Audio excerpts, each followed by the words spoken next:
Hi everybody, welcome to this installment of Sassy Sonya Sews. We hope that your summer has been going very fine and that you've not been too parched and too hot and sweaty. So today we are showcasing a little homemade project.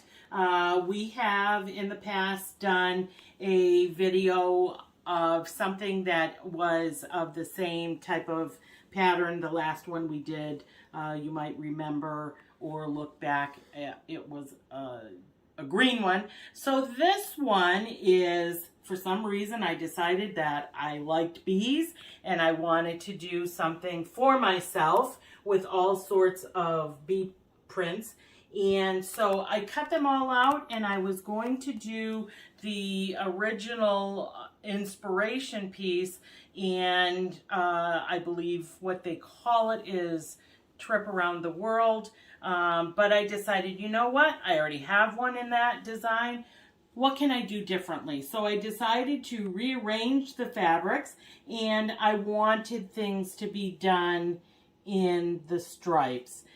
So sometimes we talk here at Sassy Sonya Sews about how you don't always get your project 100%, and you don't always get the warm fuzzy feeling of completing something that is 100%, noteworthy, something you can write home about.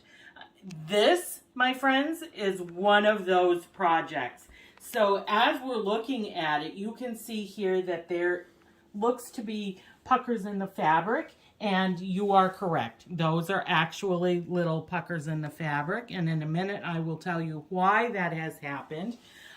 So one of my things that I'm trying to teach myself is that if it's 11 o'clock at night, it probably is a good time to stop sewing, because this is when you start to hurry, and this is when you start to maybe mess up a bit. So anyway, so this is the top of our little, this would actually be a lap size because it is perfect for your lap. I have one of these in this size that I use as I'm doing my regular 9-to-5 job. And then this one is going to be used when I sit in my little nook and I work on my cross stitch. Even though it's summertime, sometimes, heaven forbid we turn down the AC. You can't do that. So we're going to throw a lap quilt on, and we're going to make sure that we don't get too chilly as we're doing our sewing projects. So super excited about all of the bee fabrics. You see that one of them has a little bit of sparkly in there, which of course I love sparkly. So super happy that, this was a quick sew. All the borders went on, really quickly. Was very diligent in making sure that all of the squares were cut exactly the same size. Was super diligent making sure that all of the corners matched up so that there wasn't anything looking odd, and that it all looked cohesive and well put together.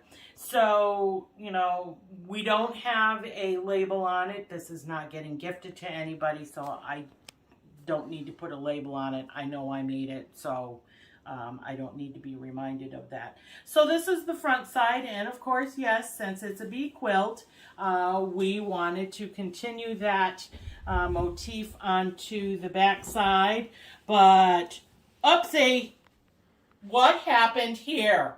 And of course, we got completely finished with the whole entire thing, quilting and everything, and the talent realized that nope, the backing is not going up and down. It's going sideways.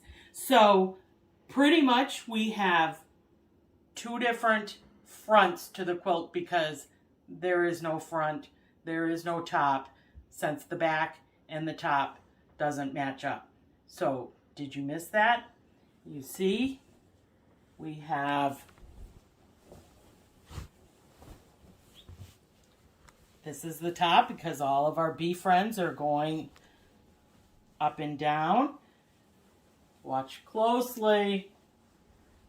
So this is the top. On the front side, it's the top. And you see it. This is the top. So this should be facing up. And no, it is not. It is facing sideways. So we have a mismatch quilt. And I was like, are you kidding me? Yes, this is the truth. So you remember how you saw the puckers on the front of the quilt? You see right here, I don't know if the camera's going to be able to pick it up, but there's a little bit of pucker here. And the reason that happened is when I sandwiched these together, there's no binding, which means I put right sides together.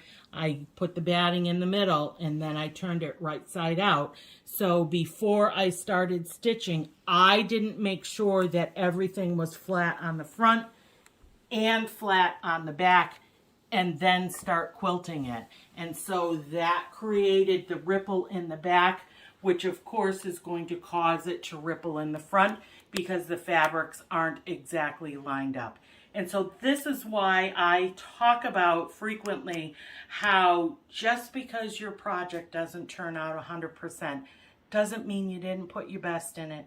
Doesn't mean it should be something that you should put into the trash receptacle. Doesn't mean it shouldn't be something that you shouldn't be proud of, because anytime you put your effort in, that's a job well done. Nothing has to be perfect here at the Sassy Sonya Sews. Maybe if we're talking about cross stitch, but right now we're in the still learning stages and teaching myself, how to quilt, and just to get it right. So that is another blunder here at Sassy Sonya Sews, but oh well, it's still going to do its job. So as always, we like it when you give us, a view, and if you feel like you want to do a thumbs up, that's okay too. But we are very appreciative for all of our viewers. We so appreciate all of the likes and comments that we get. My goal with Sassy Sonya Sews is to share my projects and how things are for me, and hopefully, give somebody a little bit of something to smile about for their day. So that's it for this episode of Sassy Sonya Sews. Happy sewing!